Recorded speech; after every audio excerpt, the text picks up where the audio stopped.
নবীর নামের ক্ষেত্রে গুপ্ত, আর ফেরাউনের নামের ক্ষেত্রে মাননীয়। কত বড় বেয়াদব হলে এই সমস্ত কথাবার্তা বলতে পারে, একটু চিন্তা করেন।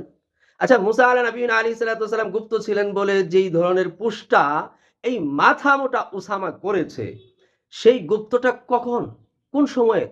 ছোট্ট সময়, নাকি কিপ্তিকে যে সাইজ করে চলে গেলেন মাদায়েনে সেই সময়, কোনটা? যদি মাদায়েনে গিয়ে থাকে তাহলে বেটা তসবি দেওয়ার ক্ষেত্রে একটু ভালো করে তসবি দিবি। যখন মাদায়েনে গিয়েছিলেন সেখানে বসে বসে মুসা আলাইহিস সালাম জুস পান করেন নাই, দীর্ঘ 10টা বছর পর্যন্ত আরো একজন নবীর ঘরে ছিলেন, পরিশ্রম করেছেন।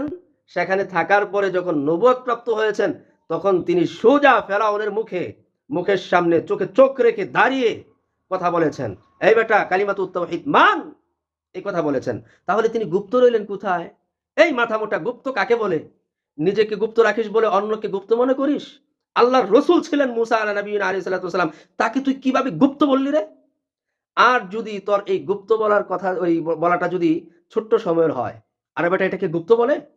ছোট্ট সময়ে ফেরাউনের ঘরে ঢুকে ফেরাউনকে আল্লাহ তাআলা সাইজ করাইতে চাইলেন যে দেখ তোর ঘরে খাওয়াইলাম পড়াইলাম, তোরই ওই লোক দিয়ে সাইজ করাইতেছি, মুসা আলাইহিস সালাম দিয়ে সাইজ করাইতেছি। সেখানে তো সামনাসামনি ছিল, গুপ্ত কোথায় ছিল রে?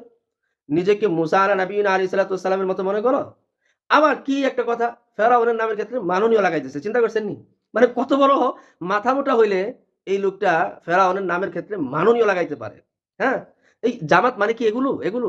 ওই যে আমি একটা কথা বলি না, যে আল জিনসু ইয়ামিলু ইলাল জিনস, জাতি তার স্বজাতির দিকে ধাবিত হয়। এদের যেই গুরু ছিল গুরু, আমার ভাই আপনারা রাজনৈতিক ব্যক্তি মনে করেন না ভাই, দয়া করে। জামাতকে নিয়ে যখন বিভিন্ন নেতারা উল্টাপাল্টা কয় তখন কিন্তু আমার মনে চায় জামাতের পক্ষে কথা বলতে, অনেক সময় আমি বলিও। কিন্তু দেখেন, জামাতের লোকেরা যখন ইসলাম নিয়ে বা কোনো একটা বিষয়বস্তু নিয়ে, কোরআন হাদিসের কোনো একটা বিষয় নিয়ে যখন উল্টাপাল্টা বলে, তখন নিজেকে রাখতে পারি না। এই আলী হাসান ওসামা এটা কোনো পোস্ট করছে? ওরে সামনে আইন না 10 জনের সামনে একবারে মনে করেন যে ইচ্ছা মতো সাইজ করা দরকার, তুই বেটা এটা কি লেখছস?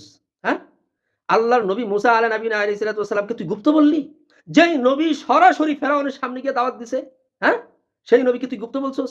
আবার তুই ফেরাউনকে, যেই জাহান্নামের কীট নিজেকে রব বলতো, হ্যাঁ? আনা রব্বুকুমুল আলা, সেই ব্যক্তিটাকে তুই মাননীয় বললি? তুই কাকে খুশি করতে গিয়া তুই কাকে অসন্তুষ্ট করলি তুই বুঝতে পারছস?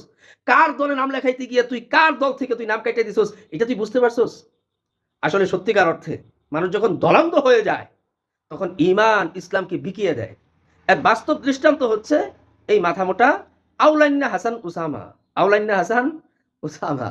আরে বেটা, তোর পক্ষে বহু কথা বলছিলাম যখন তুই লাইনে ছিলি। এখন তোর বিপক্ষে কেন বলতেছি? কারণ তুই লাইন থেকে বাহির হয়ে গেছিস। কোরআন হাদিসের অবব্যাখ্যা, সাহাবায়ে কেরামের শান শৌকত নিয়ে অবব্যাখ্যা, এমনকি শেষ পর্যন্ত আল্লাহর নবী, আল্লাহর রসুল মুসা আলাইহিস সালামকে নিয়ে বাজে অশালীন মন্তব্য, আর ফেরাউনকে নিয়ে প্রশংসা। হাহ! এই কি ছিল তোর শেষ স্থল? জানি না তোর শেষ স্থল কি হয়। চেহারা তো অলরেডি একেবারে গোল্ডেন কালার থেকে এখন ছাই কালারে চলে এসেছে।